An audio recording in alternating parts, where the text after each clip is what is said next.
Hey there, Christina here, and a running mess. So this video is prompted by a comment, or rather a question about how someone can get started running. This really is going to be designed for somebody who is brand spanking new to it and really doesn't have any idea. So there are some people who can get started running just by taking off and like they're firing out of a cannon, and they might find themselves feeling really sore, like their feet hurt and their shins hurt, legs hurt. They hate running, they hate runners, they don't even want to look at a banana because it reminds them of runners. And some people do that. This is going to be a little bit more suggestions that have helped me when I started running. So you may want to start out with running intervals. Run 1 minute, walk 1 minute, or run 1 minute, walk 2 minutes. And if that 1 minute of running just seems too long, start out with 30 seconds.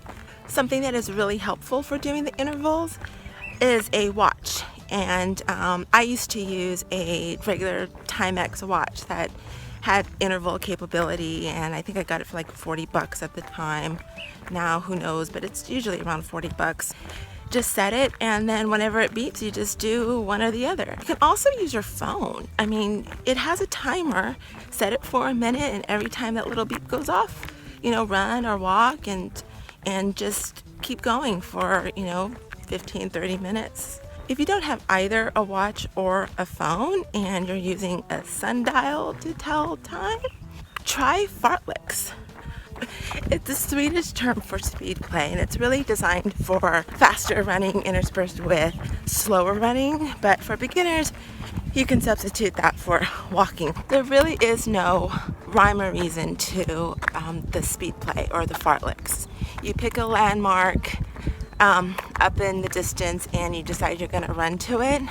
Let's say I'm going to run to that tree. Okay, so you just start running, and I had to choose to run uphill. So just pretend there's a tree right here. Okay, it's right here. Yay!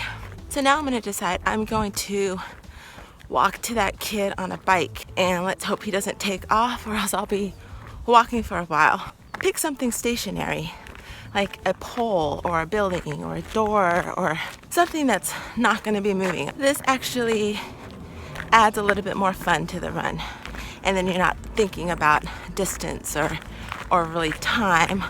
Another way you can just start running is just run by feel. I'm gonna run until I feel like stopping and then walk for a bit, and then recover, and then run some more. Ooh, this hill keeps on going. Another thing you can do is look to see if there's a running club in your area. I know it can feel a little bit intimidating if you think everybody is so experienced and so much faster than you, but don't let that stop you. Don't let that deter you from finding out. A lot of running clubs have beginner programs, and everybody starts from somewhere. Most importantly, have fun and be proud of every step that you're taking, no matter how small. And if you decide that you just absolutely hate running, don't do it. Life is so full of things that we have to do. Running is such a privilege. Get some running shoes, explore your neighborhood, explore another neighborhood, just have fun. See you on the road. Be well. Bye. If you ever find yourself sweeping a trail race, I'm going to give you some tips and pointers.